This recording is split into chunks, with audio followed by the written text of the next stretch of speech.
रखे सब पे नजर। लाइक करें, शेयर करें, सब्सक्राइब करें। Like, share, subscribe. सबसे पहले तो आप सभी लोगों को नमस्कार करता हूँ, प्रणाम करता हूँ। महादेव की कृपा से सूर्य का असर भारत की धरती पर नहीं होने वाला, क्योंकि जिस समय सूर्य ग्रहण पड़ेगा उस समय रात हो जाएगी भारत में। तो ये अमेरिका, बलास्तर, जितने भी उस समय जागने वाले, आज से जो पानी का सैलाब, बादल का फटना, गरजना, पेड़ पर पर्वतों का टूटना, ये बंद हो जाएगा 21 सितंबर के बाद। 21 सितंबर के बाद। बहुत स्वागत है। जिस तरीके से सूर्य ग्रहण 21 सितंबर को है, उसको लेकर आप आम जनमानस को, पाठक को क्या कहना चाहेंगे? किस प्रकार की सावधानी रखें और किस प्रकार का ये असर होने वाला है? सबसे पहले तो आप सभी लोगों को नमस्कार करता हूँ, प्रणाम करता हूँ। महादेव की कृपा से सूर्य का असर भारत की धरती पर नहीं होने वाला, क्योंकि जिस समय सूर्य ग्रहण पड़ेगा उस समय रात हो जाएगी भारत में। तो ये अमेरिका, बलास्तर, जितने भी उस समय जागने वाले देश हैं, उस समय वहां पर इसका असर दिखाई देगा। तो भारत के अंदर कोई भी ऐसी समस्या इसके लिए नहीं है कि जिसके लिए मैं आपको इसको बढ़ा चढ़ा के पेश। किसी प्रकार का कोई असर नहीं होता। देखिए, सूर्य एक ऐसा ग्रहण है या सूर्य एक ऐसा देवता है जिसका असर धरती पे पड़ता ही है, लेकिन हम लोगों की अगर बौद्धिक क्रियाओं को देखें तो उसका असर भारत में लगभग 0 के बराबर है। इसके पीछे कारण है, रात को पड़ेगा। रात को भारत में अंधेरा होता है तो सूर्य तो नहीं दिखाई देगा कि सूर्य का ग्रहण पड़ रहा है, लेकिन उस दिन पितृ विसर्जन अमावस्या है और सूर्य का ग्रहण केतु पर पड़ने जा रहा है। तो जो केतु वाले लोग हैं, जिनका केतु बलिष्ठ है, उन लोगों को ध्यान रखना चाहिए। ऐसे लोगों को कुत्ते की सेवा करनी चाहिए, अपने बेटे का ध्यान रखना चाहिए, अपने बेटे के स्वास्थ्य का ध्यान रखना चाहिए।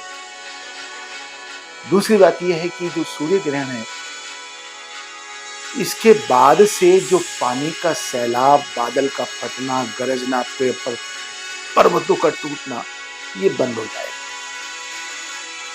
21 सितंबर के बाद। 21 सितंबर के बाद। तो आप अपने भारत के अंदर तो कम से कम अच्छी तरह आ जा पाएंगे, रह पाएंगे। हाँ, गवर्नमेंट का पैसा आपकी बार बहुत लगेगा, यानी कि सरकार को सड़क परिवहन सुधारने के लिए पिछले अनेकों बार से ज्यादा पैसा खर्च करना पड़ेगा।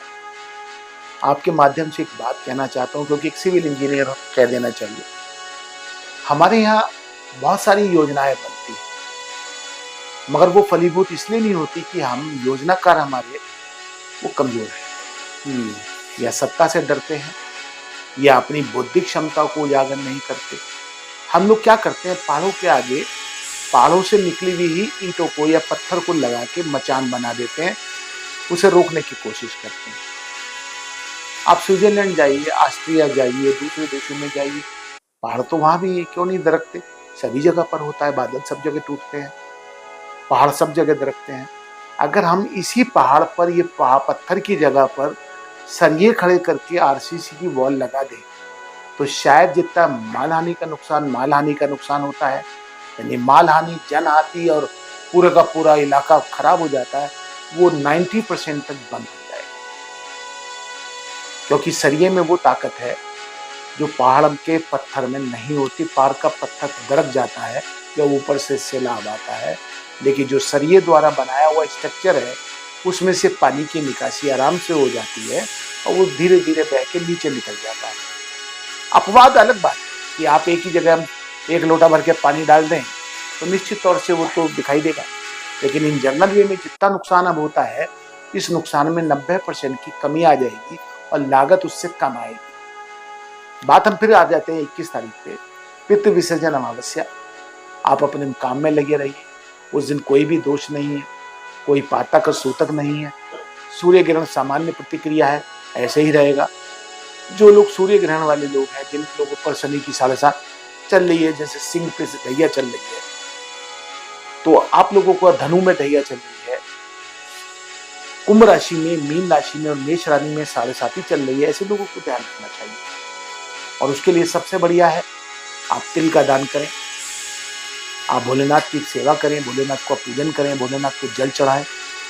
भोलेनाथ को आप ऐसे न माने कि वो एक पत्थर की मूर्ति है, वो एक रिएक्टर है, परमाणु रिएक्टर, जिसका काम है अपनी धरती को शांत रखना। इसीलिए भोलेनाथ पे हम लोग दूध चढ़ाते हैं, जल चढ़ाते हैं, दही चढ़ाते हैं।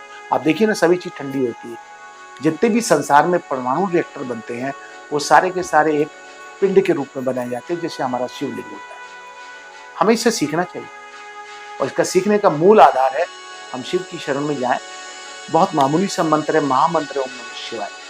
आप अपने तन से, मन से, आत्मा से, तीनों से शांत होंगे और एक शांत मन 1,00,000 अशांत मनों से ज्यादा अच्छा होता है।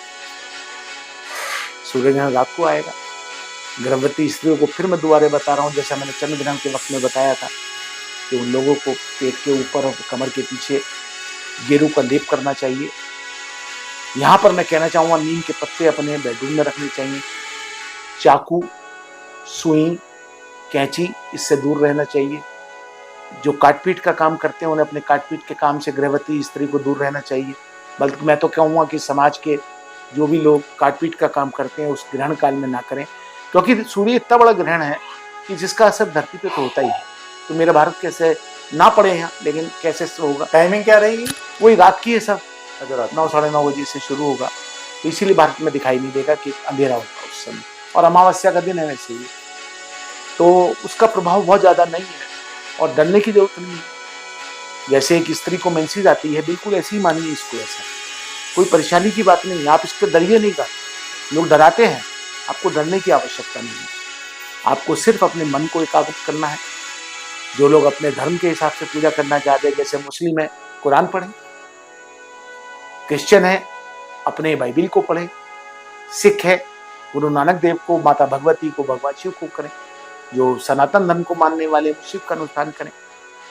अपने आप ही सब कुछ ठीक रहेगा। जब हम लोग अपने देश को बचा के अपने धर्म की ओर प्रवृत्त होते हैं तो कोई ग्रहण हो या कुछ भी हो आपको कभी अशांत नहीं कर सकता।